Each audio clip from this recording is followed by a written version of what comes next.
El invierno, la fuerza que doblegó a Napoleón y a Hitler, ha sido durante siglos el arma principal de Rusia. Por eso, a las 2:47 de la mañana, cuando un operador detectó en su pantalla unos parpadeos, los descartó como ráfagas de nieve sobre Volga. No tenía idea de que eran drones Lyuti ucranianos lanzándose a toda velocidad hacia su blanco.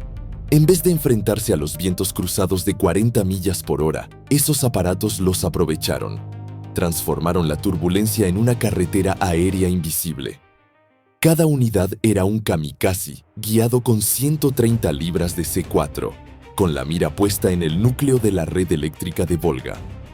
El golpe había sido planificado minuciosamente durante 2 semanas, dirigido a la subestación Beshka, un núcleo de acero valorado en $200 millones, que enviaba 2.4 millones de kilowatts al centro de Rusia, y considerada intocable por los mandos rusos, gracias a 710 millas de espacio aéreo y a la fe histórica en el invierno como fortaleza.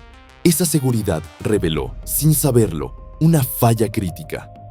Analizando imágenes satelitales, la inteligencia ucraniana halló que el frío extremo volvía las enormes líneas de transmisión notablemente frágiles. Convertir ese hallazgo en una operación implicaba resolver una ecuación mortífera. Los drones debían atravesar 700 millas de defensas aéreas y, además, volar de frente dentro de la tormenta invernal, que Moscú creía su protección máxima.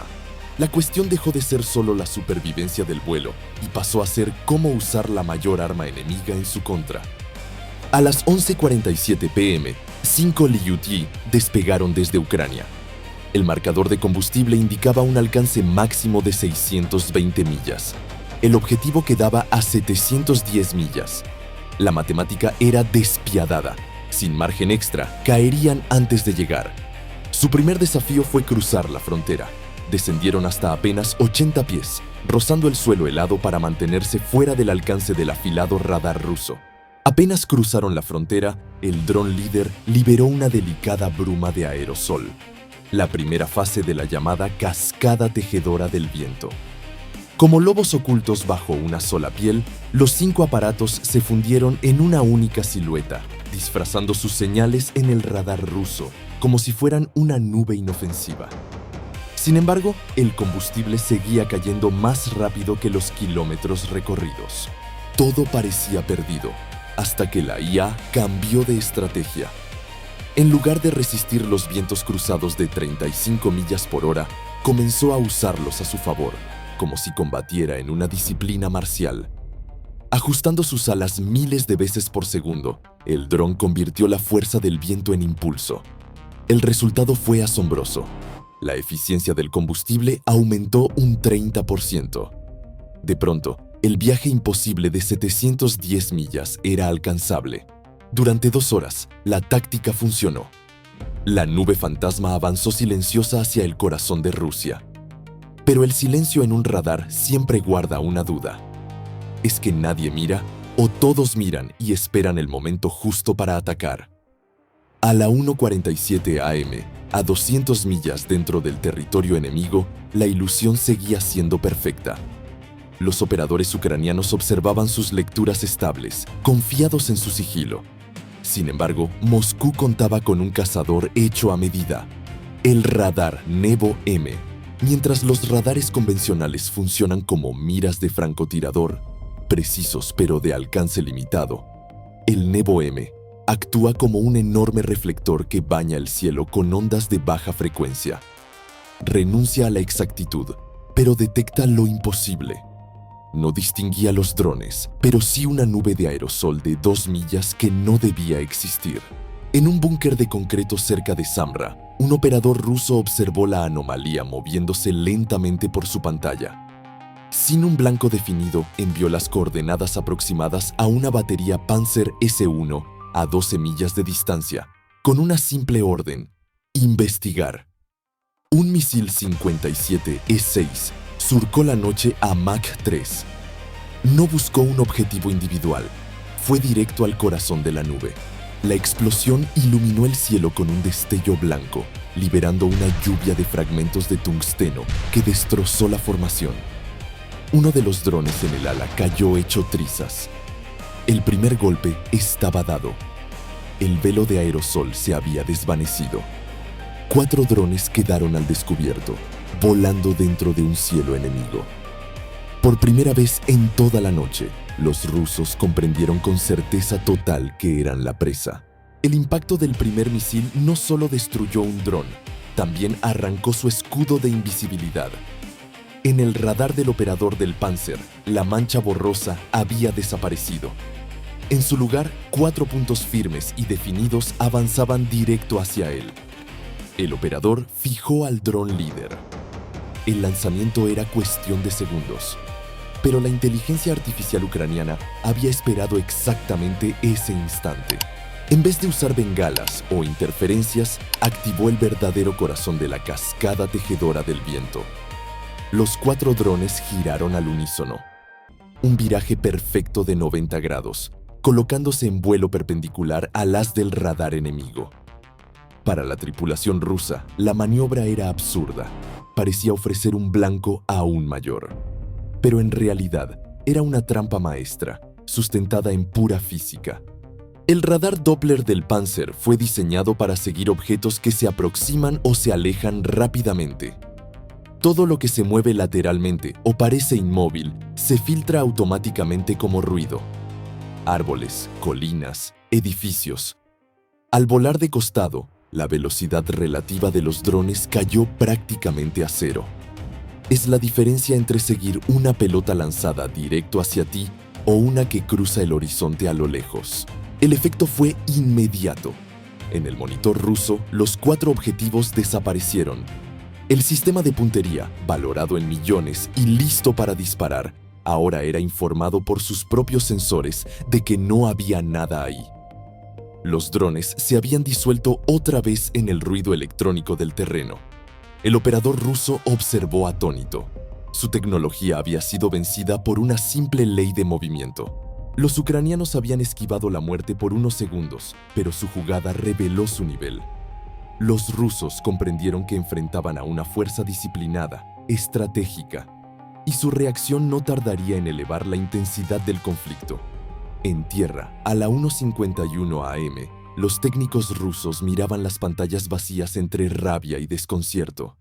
Habían sido superados intelectualmente, pero la brillante táctica de los drones acababa de dejar abierta una peligrosa brecha.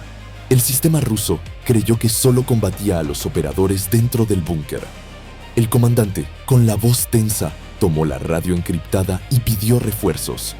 Necesitaba algo que anulase por completo el vuelo bajo de los drones enemigos. 90 segundos después, a 250 millas de distancia, un Beriev A-50 AWACS recibió nuevas órdenes. Era un centro de comando volador, un gigante capaz de observarlo todo. Desde 30.000 pies de altura, su radar de observación descendente no podía ser engañado por drones que se arrastraban sobre el terreno. Pero su verdadero poder no estaba en el radar. Sus sensores térmicos escudriñaban el paisaje helado y sobre la tierra oscura y congelada, los motores de los drones, ardiendo a unos 200 grados, brillaban como 4 pequeñas brasas en la noche. El A-50 no necesitaba disparar. Bastó con enviar las coordenadas térmicas exactas de los drones al sistema Panzer en tierra. En el centro de control ucraniano, una alarma distinta resonó. No era una advertencia de radar en búsqueda, era un bloqueo letal. Un misil ya estaba en vuelo y su ojo infrarrojo tenía fijado al dron líder, Pathfinder. Esta vez no habría trucos de física que sirvieran. Un radar puede ser engañado, el calor no. El proyectil avanzaba a más de 2.000 millas por hora. La misión entera dependía ahora de un solo dron condenado. A la 1:52 am, Pathfinder jugó su última carta. Activó el modo fantasma invernal. Desde su vientre se desprendió un pequeño módulo, distinto a cualquier bengala convencional. No producía una llamarada cegadora, sino una ilusión perfecta. Dentro del pod, un compuesto químico comenzó a arder a 200 grados Fahrenheit, replicando exactamente el calor de su propio motor. El misil, al mirarlo, vio 2 objetivos idénticos. En ese mismo instante, la IA del dron cortó el motor, redujo su calor al mínimo y descendió en picada sin propulsión. Durante unos segundos se volvió un planeador silencioso, deslizándose con el viento gélido del Volga. El misil, confundido, eligió su presa. Tenía un 50% de posibilidades. Eligió mal. Impactó contra el módulo señuelo, detonando en una explosión brillante que iluminó la noche. Abajo, la tripulación rusa celebró su aparente victoria. 2 segundos después, entre las sombras, Pathfinder volvió a encender su motor y ascendió de nuevo hacia la oscuridad. Desde la cabina del A-50, la tripulación observó incrédula cómo el blanco que creían destruido reaparecía en sus pantallas, elevándose de entre la nada como un fantasma renacido. En ese instante, comprendieron que habían sido superados.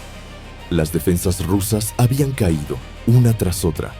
Cada capa de protección, cada táctica, se había desmoronado. El camino hacia Beshkaima estaba despejado. A las 2:47 am, desde Kiev, llegó una sola instrucción: procedan. La partida estratégica había terminado. Los 4 drones restantes aceleraron en formación, apuntando a las colosales líneas de 500 kilovoltios de la subestación Beshkaima. No se trataba de un bombardeo masivo, sino de una operación quirúrgica. Con precisión perfecta, se estrellaron contra los cables principales, liberando su carga conjunta de 600 libras de C4. Cada explosivo estaba diseñado para impactar los puntos exactos donde los cables se unían a los pilares de soporte. Las cargas no detonaron de inmediato. Los temporizadores estaban ajustados con un retardo de 0.8 segundos. Una decisión calculada, no un fallo. Porque a 0 grados Fahrenheit, el acero no se dobla, se rompe. La explosión no solo golpeó metal, impactó una estructura tan rígida como cristal congelado. Al estallar dentro de las uniones, la onda expansiva quedó confinada, haciendo añicos el acero como si fuera vidrio. Los gigantescos pilones colapsaron y las líneas de 500 kilovatios, gruesas como bates de béisbol, se partieron como un chasquido seco. No hubo llamas prolongadas, solo un silencio absoluto en toda la red. 500 megavatios desaparecieron al instante. Cuando los drones Leuti impactaron las líneas, fue como si alguien hubiera desenchufado el cable de energía de todo el Volga durante la final del Mundial. Las redes se inundaron de videos, 2 destellos cegadores, llamas elevándose más de 9 metros y brigadas rusas corriendo en medio del caos, como si salieran de una mala película de acción.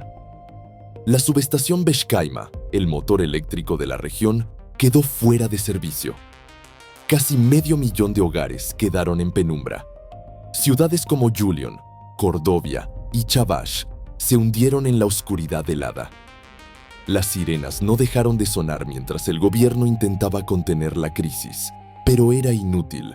El daño ya estaba hecho. 6 horas más tarde, las imágenes de Starlink mostraban la escena.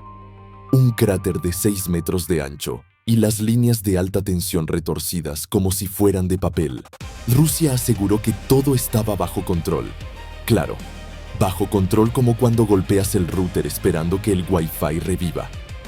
Pero esto no iba de un simple incendio en una subestación. Fue el instante en que Ucrania chasqueó los dedos y el enjambre bélico ruso se apagó como un motor sin gasolina en mitad del asfalto. Si te alejas del punto de impacto, el panorama es devastador. Un efecto dominó iniciado por drones que costaban menos que un tanque de repuesto. Primero, el comando se apagó. Cuando Beshkaima cayó, todo su sistema nervioso eléctrico murió con ella. Teléfonos mudos, búnkeres sin señal, redes cifradas que simplemente dejaron de existir. En los frentes de Donetsk y Kherson, las tropas esperaron órdenes que nunca llegaron. Segundo, el silencio artillero. Sin energía, los radares quedaron ciegos. Miles de cañones rusos de 152 milímetros quedaron quietos, como una orquesta sin director. Ucrania aprovechó el vacío. Avanzó 8 kilómetros en apenas 2 días, sin encontrar resistencia. Tercero, el colapso logístico.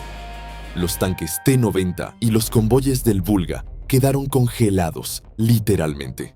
Sin electricidad no había bombas de combustible ni calefacción. Incluso una fábrica de municiones en Chuvashia se detuvo 3 días completos. Y por último, el impacto psicológico. Dentro del Kremlin, la paranoia corrió como un virus. Un oficial fue escuchado gritando: ¿cómo es posible que esos drones llegaran tan lejos? La respuesta fue simple y letal. En las salas de la ingeniería ucraniana, Rusia se sentía invencible, como si tuviera un guante de poder. Pero 5 drones bastaron para que Ucrania apretara los dedos y cambiara el juego. Aquella noche gélida sobre el Volga, los Lyuti pasaron a la historia. La operación conocida como Cascada Tejedora del Viento no solo convirtió la furia del invierno en un arma, confirmó algo esencial sobre la guerra contemporánea. No gana quien gasta más, sino quien piensa más rápido, actúa con más audacia y sabe aprovechar el caos. El golpe dejó a Rusia sin electricidad, sin control y sin su aura de omnipotencia. Ucrania, en cambio, salió iluminada y preparada para lo que venga.